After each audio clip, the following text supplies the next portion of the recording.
आप सबको जय मसीह की। आज तारीख है 23/1/2026 और हम लोग सुबह का वचन पढ़ेंगे मत्ती रचित पुस्तक में से उसका 15 अध्याय और 1 से लेके 20 वचन तक। तब यरूशलेम से कुछ फरीसी और शास्त्री यीशु के पास आकर कहने लगे, तेरे चेले पूर्वजों की परंपराओं को क्यों टालते हैं कि बिना हाथ धोए रोटी खाते हैं?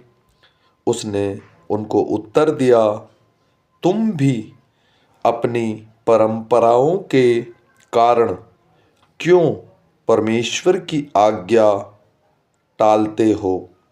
क्योंकि परमेश्वर ने कहा, अपने पिता और अपनी माता का आदर करना, और जो कोई पिता या माता को बुरा कहे वह मार डाला जाए।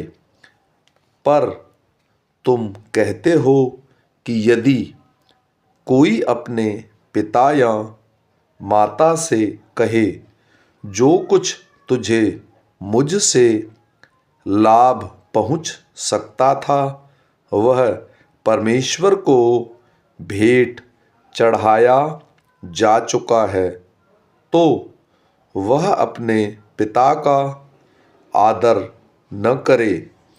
इस प्रकार तुमने अपनी परंपरा के कारण परमेश्वर का वचन टाल दिया।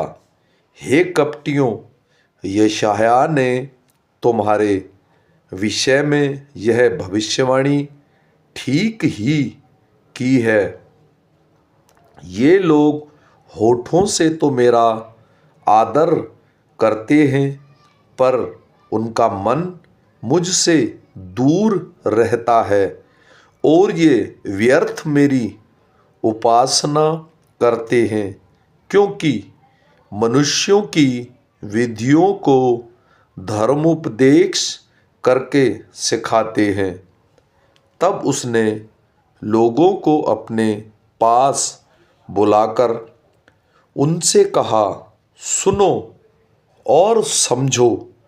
जो मुंह से मुंह में जाता है वह मनुष्यों को अशुद्ध नहीं करता, पर जो मुंह से निकलता है वह मनुष्य को अशुद्ध करता है। तब चेलों ने आकर उससे कहा, क्या तू जानता है कि फरीसियों ने यह वचन सुनकर ठोकर खाई? उसने उत्तर दिया, हर पौधा जो मेरे स्वर्गीय पिता से ने नहीं लगाया उखाड़ा जाएगा।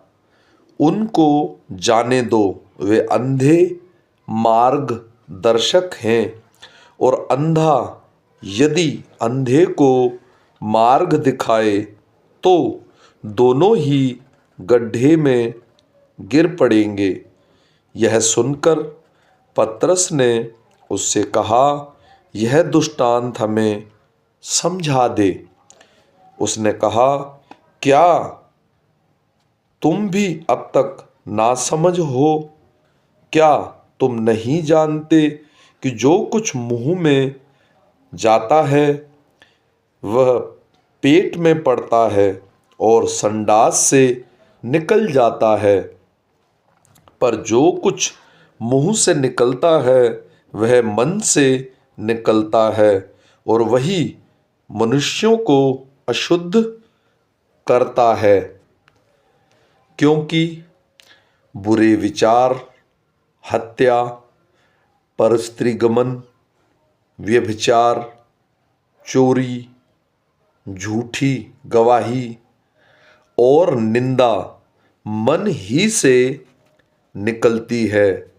ये ही हैं जो मनुष्य को अशुद्ध करती हैं। परंतु हाथ बिना धोए भोजन करना मनुष्य को अशुद्ध नहीं करता। आमीन।